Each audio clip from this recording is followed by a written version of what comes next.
Repeat alarm. महारानी उठती ही नहीं। उठ जा बेटा, कब तक सोए रहना है, देख सूरज सर पर चढ़ गया है। उसकी माँ ने उसे आवाज़ लगाकर जताते हुए कहा, रोज का ही है इसका तो, अलार्म लगाती ही क्यों है अगर उठना नहीं होता। सुबह 4 बजे से अलार्म बज रहा है, पर यह है कि कमरे के बाहर उसकी माँ का ऑडियो चालू था। क्या है माँ, क्यों सुबह सुबह शोर मचा रही हो?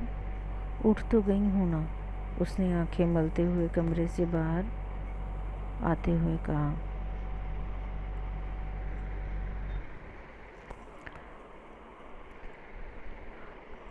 अच्छा ज़रा घड़ी तो देख कितने बजे हैं, माँ ने उससे पूछा। उसने घड़ी की तरफ देखा, 11 बज चुके थे। माँ ने उससे कहा, यहाँ तो मैं बैठी हूँ इसलिए सब संभाल लेती हूँ, तब क्या करेगी जब यही आदतें जब भी यही आते रखोगी क्या, या फिर रोज़ का अलार्म हमें सताने के लिए लगाती हो? माँ के सवाल लगातार चालू थे। दरअसल उसकी शादी होने वाली थी, परंतु वो एक बिंदास लड़की थी जो अपनी ही दुनिया में मगन थी। इससे पहले भी उसने कभी वक्त को इतनी अहमियत दी ही नहीं, इसीलिए परीक्षा के दिनों में भी अक्सर वो अलार्म लगाने के बाद भी देरी से पहुंचती थी। परिवार वाले उसकी इस आदत से बहुत परेशान हो रहे थे, परंतु उसने अपने पिता की शय थी। वह हर बार उसकी बात, माँ की बात को बीच में काट कर कह देते, क्यों बेटी को परेशान करती रहती हो, ससुराल जाकर जब करना पड़ेगा तब की तब देखी जाएगी। इस पर उसकी माँ गुस्से में कहती, नौकर भेज देना साथ में, फिर कोई बड़ी बात नहीं होगी, बस ऐसे ही बिगाड़ते रहा करो इसको। तब वो लाड से कहते कि मेरी बेटी नहीं बेटा है। उसकी माँ को तो बस यही चिंता खाई जा रही थी कि ससुराल में कैसे गुजारा करेगी यदि उसकी ऐसी ही लापरवाह आते रहीं तो। वक्त बीता, शादी हो गई। शादी के शुरुआती दिन तो बहुत अच्छे से गुजर गए। धीरे धीरे जैसे ही उम्मीदों का बोझ उसके कंधों पर बढ़ना शुरू हुआ, तब उसे पिता के दुलार के साथ साथ माँ की नसीहतें याद आने लगी।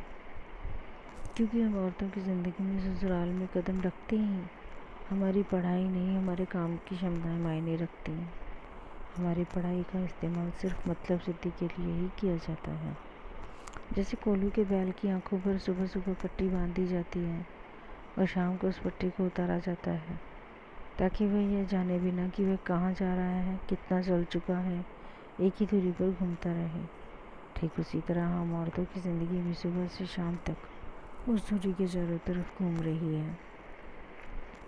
बहू ओ बहू, कहाँ हो भाई, चाय का समय हो गया है, उठकर चाय भी बना दो। अब कमरे के बाहर उसकी सास उसे आवाज़ लगा रही थी, बेटा बहू से कहो सुबह जल्दी उठ जाया करे, हम बूढ़े लोग हैं, हम तो पूरे 6 बजे चाय पीते हैं, एक ही महारानी उठती ही नहीं।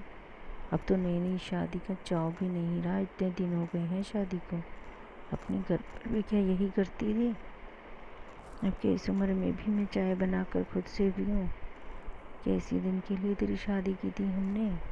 और जोरों शोरों से शिकायतें का बहू पुराण चल रहा था, ये सोचकर कि बहू अभी भी सोई हुई है, परंतु उसके कानों में धीरे धीरे से तेज होती हुई आवाज़ों ने उसे उठा दिया था। जैसे ही आंखें मलकर उसने अपना चेहरा चादर से बाहर किया तो देखा सामने टेबल पर अलार्म घड़ी पड़ी थी। सहसा ही उसे अपने मायके में पड़ी अलार्म घड़ी याद आ गई। कैसे उसके मायके बार बार बजने पर भी उसे बंद करके फिर से सो जाती थी, परंतु यहाँ टेबल पर पड़ी अलार्म घड़ी भले ही ना बज रही हो, मगर दरवाजे के बाहर जो अलार्म घड़ी बज रही है उसमें कहीं भी पॉज का बटन नहीं है। उसके घर की घड़ी तो फिर भी बंद हो जाती थी, पर इस अलार्म घड़ी का अलार्म आज सारा दिन बजने वाला था और वो इसे बंद भी नहीं कर सकती थी, चाह कर भी। तो आपको ये कहानी कैसी लगी? अच्छी लगी तो ज़रूर बताइएगा, और कोई सुझाव हो तो वो भी ज़रूर कमेंट में बताइएगा। कहानी पढ़ने और सुनने के लिए दिल से धन्यवाद। आपकी रजनी।